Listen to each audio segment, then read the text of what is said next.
Bonjour à toutes et à tous, bienvenue dans ce nouveau numéro en direct du Buzz TV de TV Magazine. Nous sommes partis pour 24 minutes d'émission avec vous, toutes vos questions et notre invité du jour qui, vous allez le voir, est une journaliste grâce à laquelle vous pouvez mieux appréhender ce monde qui, il faut bien l'avouer, ne tourne pas toujours très rond. Chaque matin, elle essaye de cueillir ses responsables politiques beaucoup trop enracinés dans un terreau où la langue de bois se déploie à une vitesse grand V. Et en fin de journée, elle est la maîtresse des débats dans un magazine où le fond du propos l'emporte très largement sur la forme. Et si elle s'arrête ce matin sur ce plateau et si elle nous fait l'honneur d'être ici avec nous ce matin au Buzz TV, c'est parce qu'elle s'apprête à dévoiler les contours d'une bataille économique considérable que la France s'apprête à mener. Bonjour Caroline Roux, bienvenue sur le plateau du Buzz TV. Merci de votre invitation. Toujours un plaisir de vous recevoir ici. C'est dans l'air obtient une nouvelle fois les honneurs de la première partie de soirée sur France 5. Aujourd'hui à 21h05, vous piloterez donc un numéro spécial consacré à la relocalisation de notre industrie française.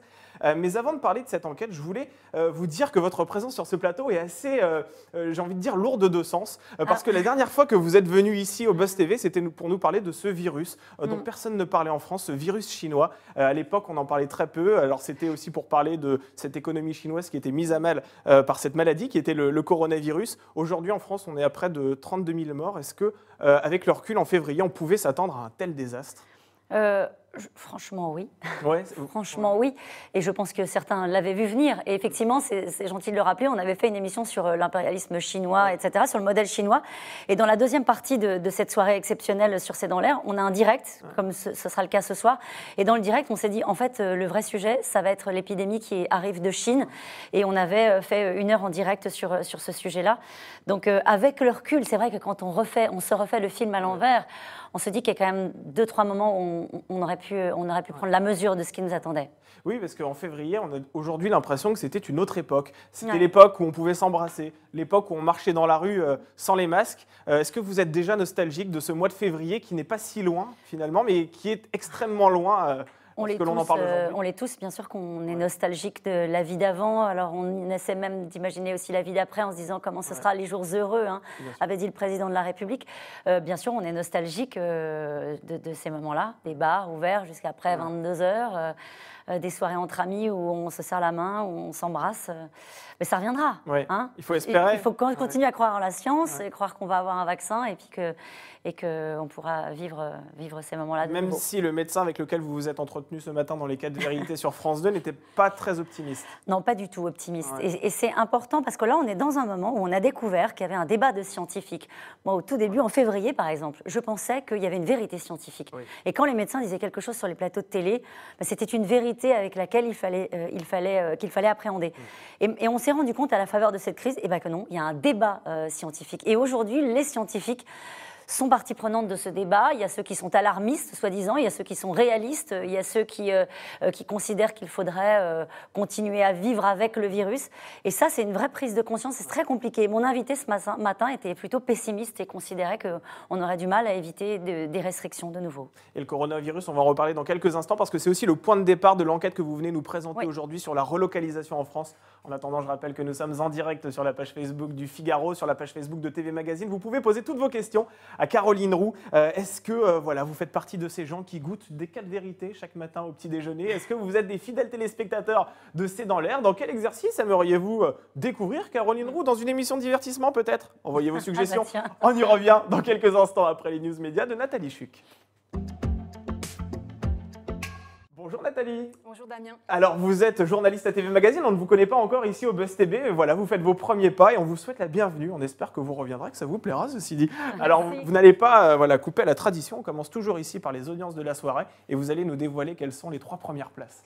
Exact, donc une petite touche d'optimisme dans ce monde un peu pessimiste. L'amour devance tout le monde. L'amour est dans le pré hier, M6, leader devant la fiction française. Donc plus de 3,6 millions téléspectateurs ont regardé l'amour dans le pré présenté par Karine Le Marchand. En deuxième place, Laetitia, la mini-série de France 2, et c'est suivi par Clem.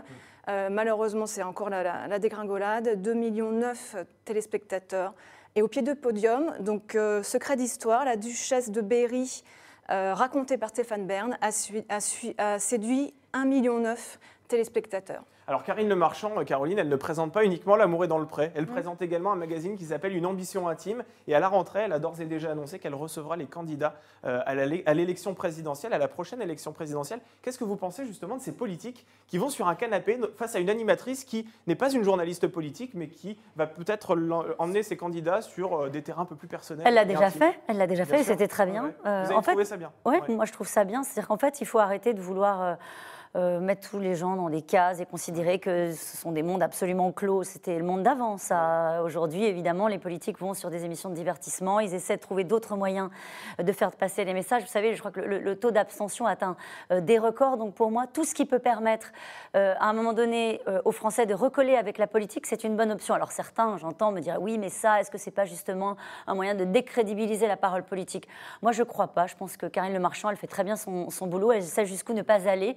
Et elle apporte une autre lecture de l'actualité politique. Mais certains lui ont reproché justement de faire une sorte de robinet de promotion face à ces politiques qui venaient parler, qui étaient, c'est vrai, touchants parfois sur le canapé parce qu'ils parlaient de leur enfance, ils parlaient de leur parcours. Et certains ont vu là de la promotion, une espèce de publicité mal placée. Moi, je trouve pas. Je pense qu'il y a, encore une fois, il y a de la place pour tout. Il y a d'autres journalistes dont c'est le métier d'aller chercher une authenticité sur le contenu. Elle est allée chercher une authenticité sur la personnalité. Vous savez, il y a tout un tas de gens qui votent en fonction des critères qui sont aussi des critères personnels. On vote pour un homme ou une femme, c'est quelque chose de très incarné, la présidentielle. Donc, s'il n'y avait que cet exercice-là, oui, ça serait un sujet, ça serait un problème.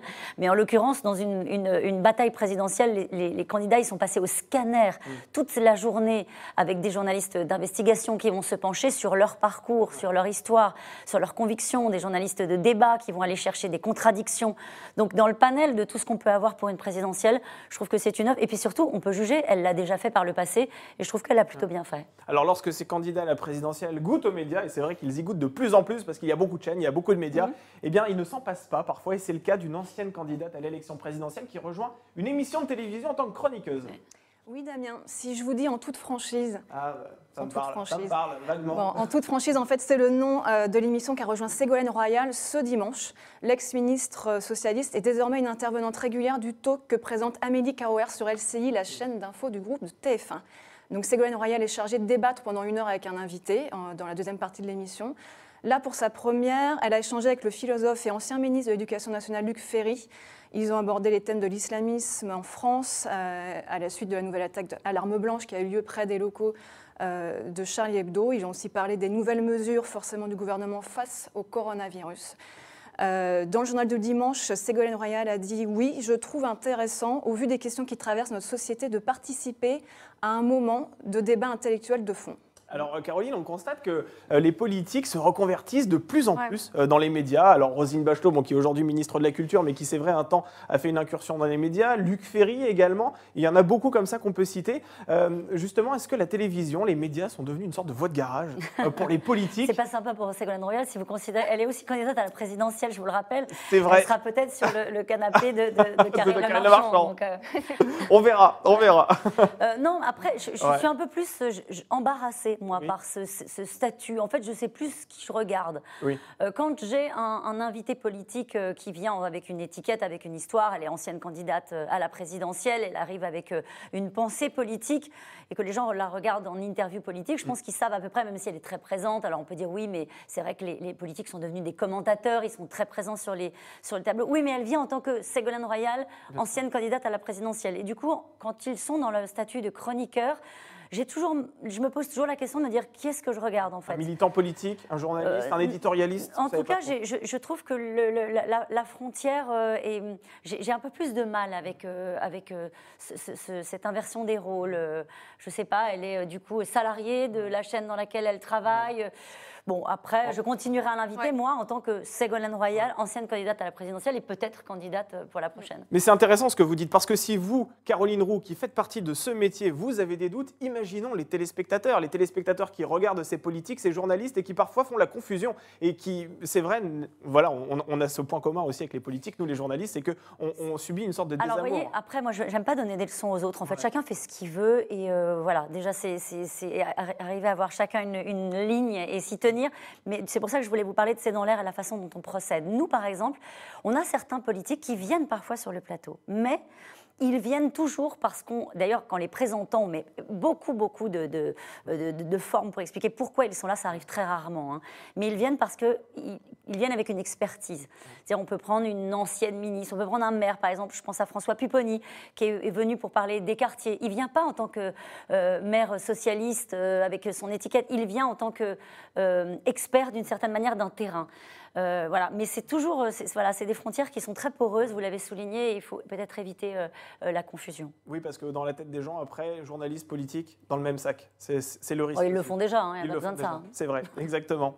Allez, on va terminer avec un sondage, pas très reluisant non plus cette fois-ci. Apparemment, Nathalie, les Français sont assez critiques envers les médias dans le traitement de l'actualité liée au coronavirus. Oui, les médias ont mauvaise presse. Ce n'est pas la première fois. Selon une étude réalisée par Via Voice à l'occasion des assises du journalisme, les Français sont très sévères sur le traitement de la crise sanitaire par les médias. 60% des personnes interrogées estiment que les médias ont accordé une trop grande place à l'épidémie.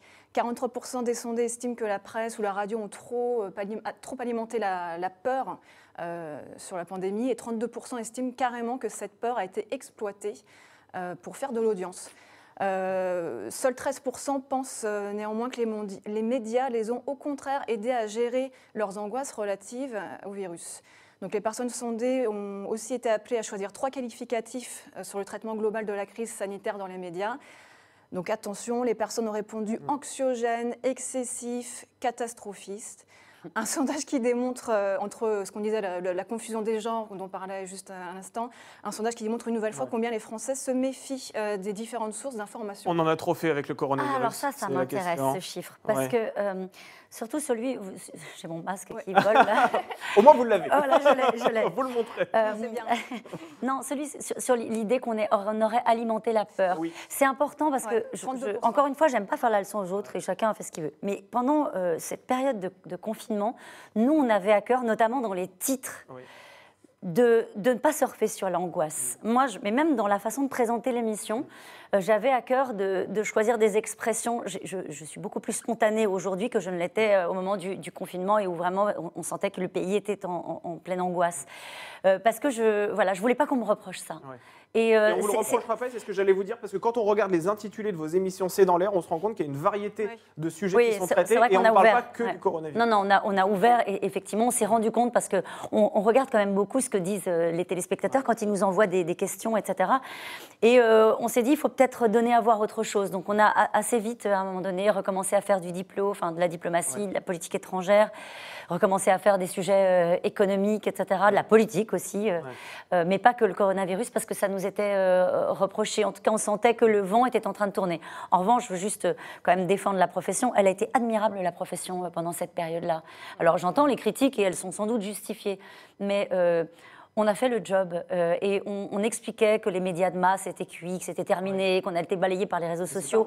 Certaines interviews présidentielles ont fait 36 millions de téléspectateurs. Nous, on terminait tous les soirs à 3 millions de téléspectateurs. Il y avait un besoin d'informer et je trouve que les médias ont été là. Alors, c'est que c'est très à la mode de taper sur les médias en disant qu'on est au-dessous de tout, etc.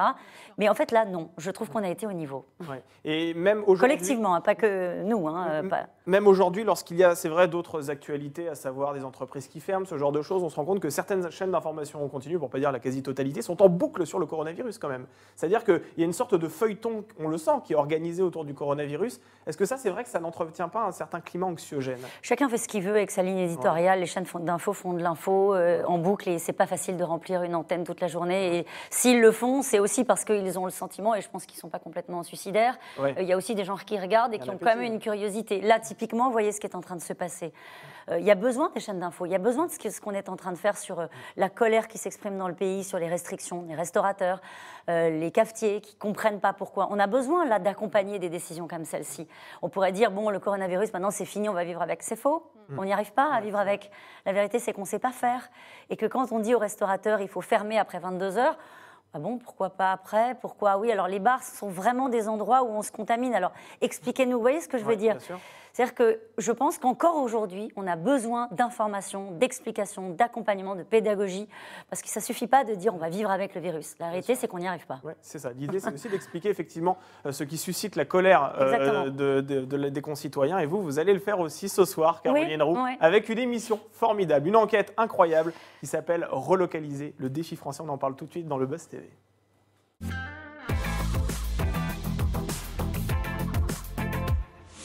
Caroline Roux, donc relocalisée, je le rappelle, le défi français, c'est le titre de l'enquête que vous présentez à l'occasion d'un nouveau numéro spécial de C'est en l'air. C'est ce soir à 21h05 sur France 5 que ça se passe. Déjà une première question toute simple, qu'est-ce qui vous a motivé? Quel est le point de départ de cette enquête? Pourquoi vous avez décidé de vous intéresser à ce sujet? Déjà, sur les primes de C'est dans l'air, on s'intéresse toujours à des sujets qui sont transversaux dans le débat public.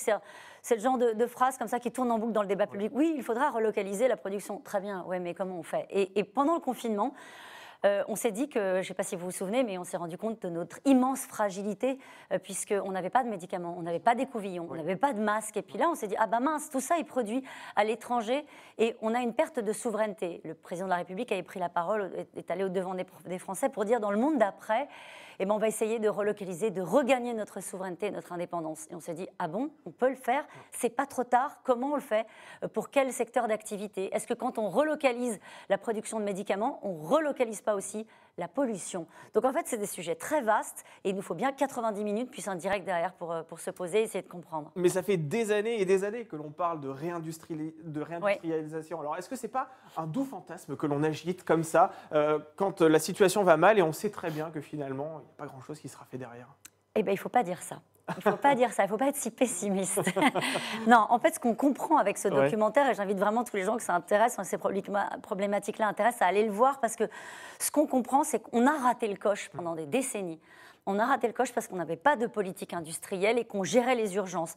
Et peut-être qu'à la faveur de cette crise épouvantable, cette crise vraiment qui aura des conséquences, et qui en a déjà des conséquences sanitaires et sociales extrêmement brutales, peut-être que ça va nous contraindre justement d'anticiper l'avenir et en fait, le mot relocaliser, et on s'en rend compte dans le documentaire, est un mot qui n'est pas approprié. C'est localiser une partie d'une production industrielle dans laquelle on aura une excellence, dans laquelle on aura de l'avance. On parle notamment de la question de la production de batteries électriques, la question de l'hydrogène, d'une espèce de cercle vertueux économique. C'est-à-dire que, vous voyez, c'est maintenant que ça se joue. Et c'est ça qu'on comprend dans ce film. Alors, avant de donner la parole aux internautes, au début de l'enquête, vous avez suivi Bruno Le Maire dans son ministère, lors d'un déplacement aussi dans le Nord. Vous vous êtes entretenu, vous, Caroline Roux, avec lui. Il a facilement accepté la présence de vos caméras dans cette période assez compliquée? C'était très dur de tourner. C'est Marie Laurent qui réalise le film et je voudrais vraiment lui tirer mon chapeau et à toutes les équipes de C'est dans l'air parce que vous ne pouvez pas imaginer à quel point ça a changé aussi la manière de faire notre métier. Parce que tout est contraint, parce qu'aller dans une entreprise, c'est contraint, parce qu'on fait des interviews avec des gens qui sont masqués, parce que c'est difficile de les accompagner dans les transports, etc. Donc oui, il a accepté parce que en gros, c'est un projet qu'il porte. Alors après, on a effectivement un entretien dans lequel j'essaie d'aller plus avant et de passer les éléments de langage. Et vous y arrivez bien, hein, vous y arrivez bien, parce qu'à un moment donné, non mais sans vous jeter de fleurs, Caroline Roux, mais certaines entreprises vont disparaître. C'est ce qu'il dit quand même. C'est dur d'entendre ça. Alors ça, effectivement, c'est un moment de l'interview assez fort où Bruno Le Maire, il se rend compte des contradictions. Il ne peut pas me dire que oui, on va relocaliser comme ça et que ça va être simple, parce que ce n'est pas vrai. Parce qu'il y a certaines industries, et c'est ça qu'il assume, à qui il va falloir dire on ne va pas pouvoir refaire des voitures thermiques qui sont produites aujourd'hui au Maroc, on ne va pas les refaire en France. Ce n'est pas vrai. C'est un leurre de dire ça parce qu'il faudrait accepter collectivement de les payer 30% plus cher et ça ne marcherait pas. Donc il assume face caméra de dire oui, c'est vrai. Oui, c'est vrai, on va détruire des emplois, mais on va essayer de faire de la formation, de l'accompagnement social pour amorcer ce virage. En fait, c'est un virage qui est extrêmement brutal, qui est ce qu'on a devant nous. Si on arrive à relocaliser une partie de notre production et au fond de changer de modèle et arriver à faire de l'Europe, puisque en fait, quand on dit relocalisation, on pense le coq, la France. En fait, non, ça sera sans doute plus à l'échelle européenne. On le fera, mais dans ce moment où il va falloir prendre le virage, ça ne va pas être simple. Allez, on est en direct sur la page Facebook de TV Magazine et sur le Figaro.fr. Les internautes peuvent poser toutes leurs questions et il y a déjà pas mal de réactions, hein, Nathalie. Oui, tout à fait. Zapper TV vous demande, est-ce qu'un jour vous seriez candidate pour présenter un JT ou une émission de divertissement comme Prodige, propose-t-il? Ah, deux questions différentes déjà. Parce que, le divertissement et le 20h. C'est deux choses différentes. Alors, le divertissement, je crois que je ne saurais pas faire. Hein, donc, j'en ai jamais fait. Et je pense que c'est vraiment un autre métier. Moi, je suis très appuyée sur sur le contenu et je suis très nourrie par cette volonté de partager voilà, l'info, le décryptage, etc. Donc pour l'instant, on ne me l'a jamais proposé et je n'en ai jamais fait. Et c'est pareil pour le 20h, la présentation, le 13h, etc. C'est pas exactement le même exercice. On peut penser qu'on prend un journaliste comme ça, qu'on le met au 20h, qu'on le met dans une émission d'accueil comme C'est dans l'air ou C'est à vous, etc. En fait, c'est pas exactement le même type d'exercice. Donc voilà, je ne sais pas si je saurais faire. Avant de revenir sur l'actualité liée à votre documentaire C'est dans l'air, je profite de cette question pour vous la poser, parce qu'on avait l'intention de vous la poser. Marie-Sophie Lacaro est partie pour prendre les rênes du 13h de TF1, donc à l'occasion du départ de Jean-Pierre Pernaut. Et elle est remplacée. Et elle est remplacée par Julien Bugier, mais pendant 3-4 jours quand même, on s'est demandé qui allait prendre sa place. Mais vous n'avez pas entendu parler de moi. Non, mais est-ce que voilà. dans votre tête, vous avez secrètement rêvé d'occuper ce poste? C'est vrai que c'est prestigieux. Il y a beaucoup de journalistes aussi qui lorgnent sur ce genre de... Oui, c'est vrai. Et en même temps, j'ai l'impression que ce que je sais faire, c'est ce que je fais C'est dans l'air et c'est faire tourner la parole autour d'une thématique. Encore une fois, il ne faut pas vouloir courir sur tous les ballons. C'est une erreur, je pense. Moi, j'ai plutôt un côté un peu, vous voyez, montagnarde. Je monte doucement. Je doute beaucoup de moi, etc. Donc, je me dis, pour l'instant, ça, je sais faire. C'est dans l'air, ça marche bien. Donc, je ne peux pas courir tous les lièvres à la fois. Et puis, encore une fois, vous savez, ce genre de question, est-ce que quelqu'un me l'a proposé aujourd'hui le 13h? Non. Donc, non, mais vous pouvez le proposer pour que vous pouvez aller voir votre direction en disant c'est une ambition que j'ai. C'est moi, non, je ne l'ai pas fait. Vous ne l'avez pas fait. Je ne l'ai pas fait, si c'est la question. Alors, on va revenir à votre documentaire donc, qui sera diffusé ce soir à 20h50 sur France 5. Au terme de l'enquête, est-ce que le téléspectateur saura si oui ou non la France est capable de relever ce défi? Je crois que oui. Je crois que le téléspectateur, alors je ne vais pas donner la réponse, quoique si quand même, c'est pas non plus, c'est pas Star Wars ou Game of Thrones. Je peux spoiler la fin du doc. Je crois qu'ils sauront, je crois qu'ils comprendront qu'en fait, ce virage stratégique, il repose sur des secteurs stratégiques qui seront des secteurs d'avenir et surtout qui reposent sur un projet européen. En fait, seul, on n'y arrivera pas. Je crois que c'est ça qu'on comprend. Et d'ailleurs, on termine cette émission avec une interview de Frans Timmermans, qui est commissaire européen au Green Deal. Et soit on arrive à faire un club de pays européens qui avancent avec le même modèle, c'est-à-dire un modèle démocratique, un modèle où on va essayer de produire plus écolo, plus vert, un modèle où on va avoir des pôles d'excellence sur des secteurs qu'on aura choisis en commun, soit ça va être compliqué parce qu'on est entre deux géants qui sont la Chine et les États-Unis et que sinon ça va être difficile de tirer notre épingle du jeu. Alors à la fin du débat, vous arbitrerez à la fin du documentaire, pardon, vous allez arbitrer un débat à 22h20, donc toujours sur France 5. Est-ce que vous connaissez déjà le casting qui sera autour de la table? Alors pas totalement le casting, et puis c'est pas un débat. On fait rarement des débats, vous avez remarqué, oui, c'est vrai. En fait. On dit que c'est vrai, on présente ça comme des débats, mais c'est pas un débat. Non, franchement, c'est plus un magazine de décryptage. Et ensuite, en fait, pourquoi on a cette émission en direct derrière? C'est que c'est une émission qui nous permet d'actualiser. Parce qu'en 90 minutes, on a commencé le tournage le 11 mai, c'est-à-dire au moment du déconfinement. Et il s'est passé des choses depuis, donc on va actualiser avec l'émission de ce soir. Et qu'est-ce que c'est l'actualisation? C'est la perspective d'une deuxième vague. Et on va se poser la question de savoir comment est-ce que notre économie et notre industrie, puisqu'on va beaucoup parler d'industrie ce soir, peut faire face à une deuxième vague. Elle ne pourra pas. C'est ce que disent beaucoup d'économistes. Vous avez déjà la réponse avant ce... Non, je n'ai pas la réponse. Je n'ai pas la réponse, mais ce sera compliqué. C'est-à-dire qu'il faut anticiper. On va s'arrêter par exemple sur... alors ça peut paraître un peu old style, mais le commissariat général au plan, vous voyez, c'est à quoi peut servir quelqu'un comme François Bayrou qui va dire on va mettre en place une stratégie industrielle pour les prochaines années. Est-ce que c'est juste un poste qu'on lui a confié ou est-ce que ça peut vraiment servir à quelque chose?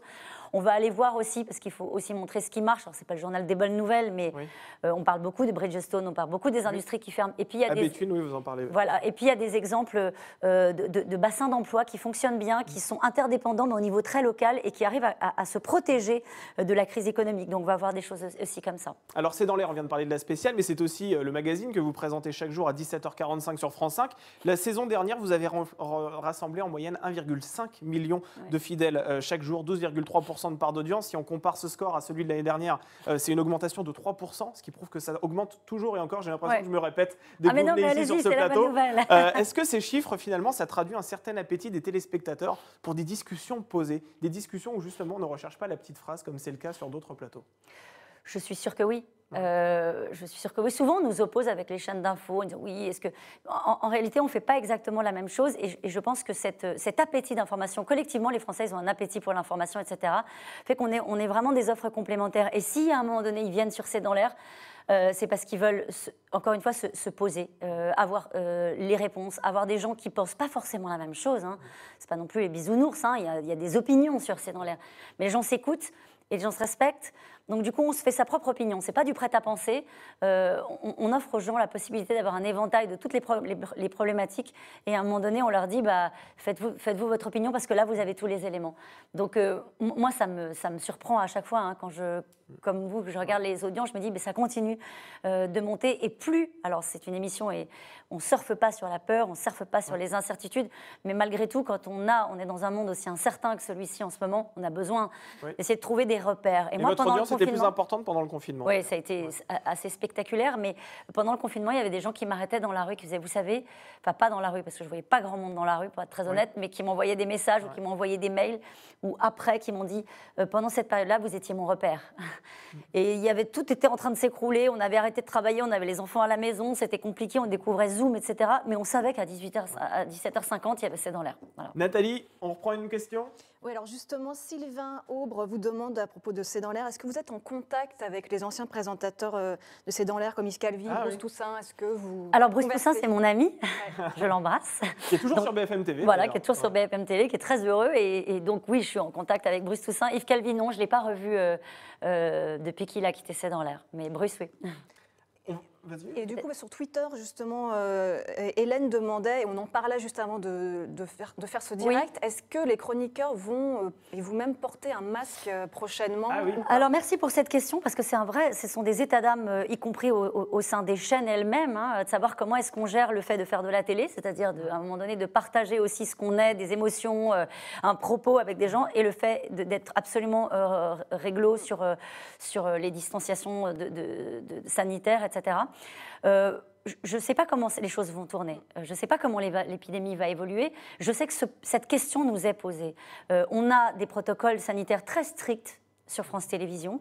Il faut savoir qu'avant d'arriver à l'antenne, tous nos invités sont masqués, tous les cadreurs sont masqués. On est en mode dégradé, c'est comme ça que ça s'appelle. C'est-à-dire qu'on a moins de monde sur les plateaux de télé. On a des maquilleuses qui sont harnachées avec des masques FFP2. On a des kits de maquillage pour chaque invité. Donc on fait très attention. Est-ce qu'il faudra aller jusqu'à porter des masques? Je n'en sais rien, ce ne sera pas moi qui va prendre la décision. Ce que je sais, c'est que si la possibilité m'est donnée de présenter une émission, soit tout le monde masqué, soit en Skype, en distanciel, comme on l'a fait jusque-là, je prendrais plutôt cette option. Parce que je trouve que c'est très dur d'être 1h10 avec des propos qui sont parfois très âpres, parce que c'est vraiment du contenu, c'est dans l'air, etc., avec des personnes qui sont toutes masquées sur le plateau. Donc peut-être qu'il faudra imaginer des points de direct avec des gens qui sont sécurisés, parce que le but, évidemment, c'est que nos invités ne prennent aucun risque lorsqu'ils viennent sur le plateau. Donc c'est à l'étude et je pense que cette question va se poser très rapidement à l'ensemble des chaînes de télé. Est-ce que cette épidémie, elle met à mal la télévision, en fait? Parce qu'on se rend compte que là, on va devoir vraiment tous s'adapter, mais au point parfois même d'annuler certains tournages. On va être clair, si l'épidémie repart comme c'était en mars, il y a des tournages qui vont s'arrêter. Ça va être la catastrophe économique pour beaucoup de chaînes privées, comme France Télévisions aussi, qui va perdre de l'argent. Est-ce que... Vous parlez des tournages des fictions, par exemple? Des fictions, des émissions de flux également, qui sont déjà programmées, où de l'argent a été engagé. Est-ce que l'économie de la télévision risque de mourir? Mourir, mon Dieu, non. J'espère que non. Je pense que moi, je crois au collectif, je crois à notre capacité d'adaptation, je crois qu'on y arrivera. Donc, je ne peux pas imaginer qu'un modèle comme la télévision, etc., arrive au point de mourir, comme vous le dites. Non, je pense qu'on va s'adapter et on va continuer à le faire. Regardez, imaginez, quand je suis venue vous voir en février, est-ce qu'on imaginait qu'on ne se serrerait plus la main, qu'on ne se ferait plus la bise, qu'on arriverait avec des masques, qu'on accepterait ce qu'on a vécu collectivement? Non. Donc, en fait, l'humanité s'est toujours adaptée et toujours retombée sur ses pattes. L'humanité, la télévision, les entreprises. Alors, le plus dur dans tout ça, c'est qu'il y a des secteurs qui sont impactés, mais de manière extrêmement brutale. Et c'est ça qui me heurte le plus, c'est qu'il y a des secteurs, on pense à certains professions, les intermittents, le monde du spectacle, où vraiment c'est consubstantiel, mettre des gens dans une salle pour regarder quelqu'un, à un moment donné, faire un humoriste, un acteur ou un comédien. ça sera peut-être de nouveau interdit. Et là, comment faire pour encaisser ce deuxième choc? Est-ce qu'il faut une solidarité? En tout cas, l'État a décidé de mettre la main à la poche et continuera à le faire. Mais c'est plus ça, on y arrivera, mais qu'est-ce que ce sera dur. Une dernière question avant de passer à notre rubrique sucré-salé. Les 4 vérités sur France 2, Oui. hein, c'est l'interview que vous menez chaque matin à 7h40. À l'heure où les politiques sont partout, c'est vrai, on les voit partout, les chaînes d'information en continu, les réseaux sociaux, ils débarquent parfois même sur des réseaux sociaux de jeunes comme TikTok. Est-ce que ce rendez-vous... Ça a l'air de vous déranger, ça. Ça me dérange pas, mais c'est juste que moi-même, je n'y suis pas. Et pourtant, je suis pas si vieux. Est-ce que ce rendez-vous garde encore de sa splendeur? Sachant que c'est vrai qu'à une époque, les politiques, on les voyait essentiellement dans les matinales, dans les interviews télévisées. Aujourd'hui, on les voit partout. Est-ce que finalement, il y a Moi, encore je un crois que intérêt oui, vers sinon ça? j'arrêterais de me lever à 5h du matin, vous voyez ce que je veux dire? C'est sûr. Je crois que oui, parce qu'il y a un moment, déjà c'est l'interview matinale, c'est un moment où l'actu se fait, elle se fait pendant que vous prenez votre café, etc. Et les grandes lignes se dégagent entre 7h et 9h le matin. Et donc il y a toujours ce rendez-vous d'infos du matin qui reste un moment où vous n'êtes pas en train, certains sont en train de geeker et de regarder les réseaux sociaux, mais il y a quand même un moment donné où tout le monde s'arrête, les radios, les grandes radios du matin, les grandes interviews du matin, les grands rendez-vous télé, ça reste des moments où on se rassemble pour savoir qu'est-ce qui va se passer aujourd'hui et les grandes lignes de force de l'actualité. Donc ça, c'est pour ça que je continue à me lever le matin. Après, moi, je pense que les politiques, quand ils continuent de vouloir venir à la télé, continuent de vouloir faire des interviews dans le Figaro, parce qu'il y a des médias qui restent des médias qui sont des médias puissants. Télématin et les 4V, ça reste un média puissant le matin. Et donc, je pense que voilà, tout ne se noie pas, tout ne se vaut pas. Quand on fait un tweet vite fait de rage sur son réseau social, c'est pas la même chose que répondre à 8 minutes d'interview le matin. Je ne crois pas. Allez, on va terminer avec la chronique la plus puissante du web. Elle s'appelle le sucré-salé. Ah, mais ça, c'est vrai. Allons-y. Bon, alors on va vous rappeler un peu le principe et vous Ouais, le connaissez en par général, cœur. C'est d'un sadisme incroyable. Nous vous soumettons 2 propositions, il faut que vous en choisissiez Papa une. ou maman. Voilà, c'est ce genre de choses, vos enfants, enfin bref. Voilà. Marie-Sophie Lacaro ou Julien voilà. Bugier? Allez, bim, ça commence. Allez, je vous commence avec le plus dur, ça va? Non, mais je trouve que c'est formidable pour Marie-Sophie Lacaro parce que voilà, elle a voulu aller voir ailleurs et c'est toujours des belles aventures de se remettre en danger. Elle relève un défi absolument incroyable. Et j'ai pensé à elle quand elle est partie parce que ça m'a fait penser à ce que j'ai vécu quand je suis arrivée après Calvi où tout le monde disait mais elle n'y arrivera jamais. Machin. Donc je pense que les gens doivent lui dire ça aussi, les gens bienveillants. Donc je lui souhaite bonne chance. Et Julien Bugier, il voulait être titulaire, il est titulaire sur France Télévisions. Alors aujourd'hui, ma maison, c'est France Télévisions, donc Julien Bugier. Allez, Julien Bugier, on va être chauvin. Interviewer des politiques ou interviewer des médecins? Ah, c'est génial d'interviewer des médecins aussi. Ça vous change Je vais vous dire un truc, ils sont devenus politiques pour certains, Oui, les vrai. médecins. Didier Raoult aussi. Didier Raoult est devenu un personnage du débat politique. C'était très nouveau pour moi d'interviewer des médecins. Déjà, il fallait que je fasse la différence entre épidémiologistes, virologues, etc. Au début, j'étais un peu perdue.